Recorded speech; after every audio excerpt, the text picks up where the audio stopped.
30 FPS? Será que é o fim do mundo? Eu vou adiantar logo pra você.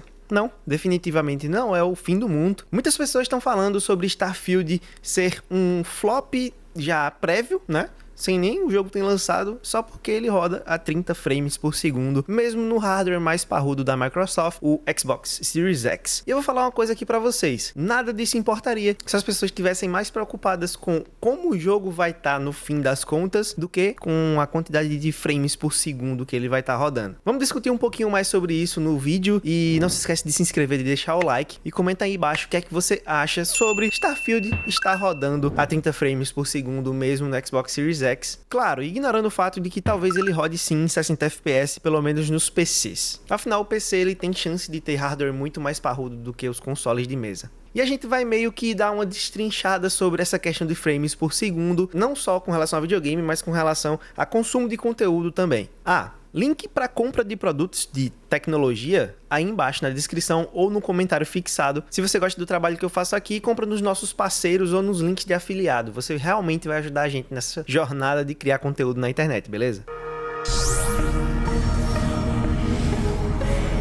Vamos lá. Eu jogo videogame meio que a minha vida inteira, desde lá do Super Nintendo. E mesmo já existindo 60 frames por segundo, as televisões da época eram 60 Hz, pra quem não sabe, mesmo televisão de tubo já era 60 Hz. O jogo ser 60 frames por segundo ou ser 30 não vai significar que um é melhor do que o outro. Porém, existem jogos e situações que um frame rate acaba sendo mais eficiente para o tipo de gameplay do que o outro. E aí que entra a noção de como são feitos os jogos e de quais são as propostas deles. Vamos ser sinceros, quando a empresa diz que o videogame dela promete 60 Hz, que promete 120 Hz, ela não quer dizer que todos os jogos que sair para ele, para aquela plataforma, vão ter essa quantidade de frames por segundo. O mesmo vale para resolução. Em tese, o Nintendo Switch é 1080-60 e ele realmente não consegue entregar tudo isso em todos os jogos, porém na maior parte deles, ele entrega pelo menos uma dessas características.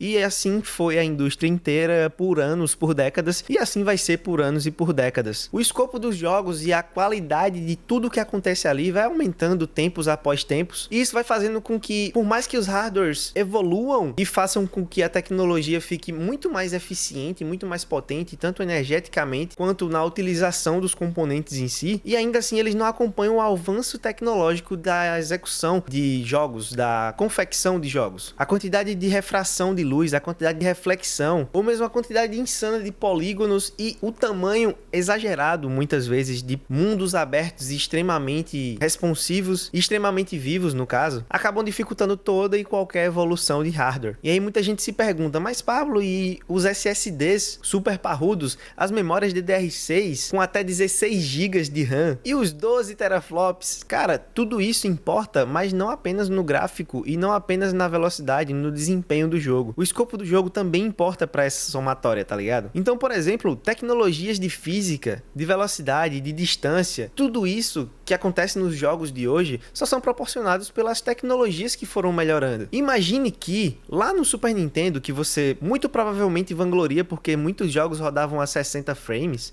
e não eram todos, você não tinha sequer uma sala onde você conseguisse andar sem ter uma tela de loading ou algum tipo de passagem para que você veja o personagem entrando em outro mapa ou em outro pedaço do mapa. Isso se deve porque, com a quantidade de memória disponível e com a quantidade de recurso tecnológico disponível, eles só conseguiam fazer um quadrado acessível por vez. Hoje isso ainda acontece, porém o escopo dos jogos é muito gigantesco. E imagine fazer isso com um jogo que é mundo aberto, multiplanetário, nem sei se esse termo existe, onde você consegue voar por todo um planeta com um gráfico extremamente incrível e muito bem feito, diga-se de passagem, para um mundo aberto desse tamanho. O quanto de aprimoramento e de hardware seria necessário? E sim, a gente tem hardware para isso hoje, só que aí existem coisas e escolhas que as empresas precisam fazer para tudo isso funcionar de uma forma eficiente, eficaz. E dependendo, ele acaba não sendo tão eficiente assim, mas eficaz acaba sendo. No fim das contas, quando a gente critica significa escolha artística ou escolha dos desenvolvedores e dos programadores, a gente meio que imagina que nós é que deveríamos escolher qual é o frame rate e qual é a resolução que a gente deveria jogar. E sim, a gente até escolhe, mas muitas vezes o artista é que sabe como ele gostaria que as pessoas vissem o seu jogo, tá ligado? E se a gente não é artista, é apenas apreciador, talvez a gente devesse se prestar mais a entender do que necessariamente criticar com base no que a gente pensa ser o melhor. Porque vamos ser sinceros, nem sempre apenas a resolução do jogo é o que importa pra quando você vai fazer uma gameplay ou quando você vai jogar algo. Às vezes todo aquele conjunto da obra foi feito de uma forma que a sua experiência, se ela não for daquela forma, ela vai ser prejudicada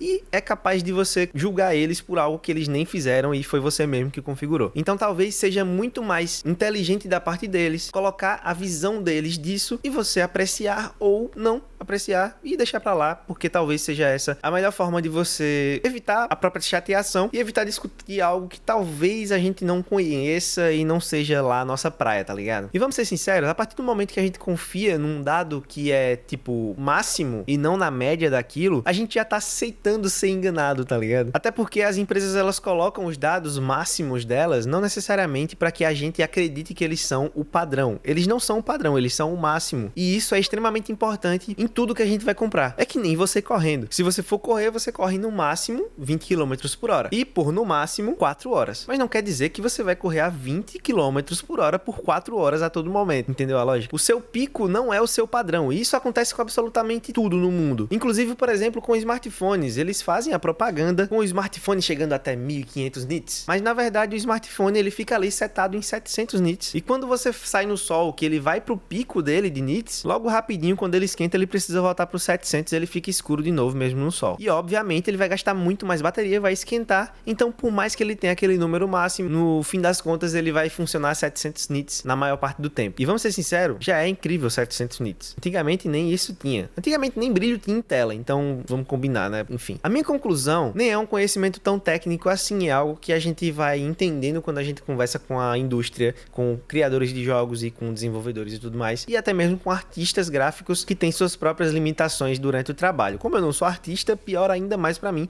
quando eu vou criticar decisões artísticas. Eu não sou artista, eu não sou criador de jogo, eu sou um apreciador. E quando eu vou procurar um jogo, eu não procuro pela quantidade de FPS dele, eu procuro pela qualidade geral. No máximo eu procuro uma notinha do Metacritic pra poder entender as opiniões de quem deu a nota, e não apenas a nota em si. Afinal, se tirou mais de 6, pra mim passou de ano.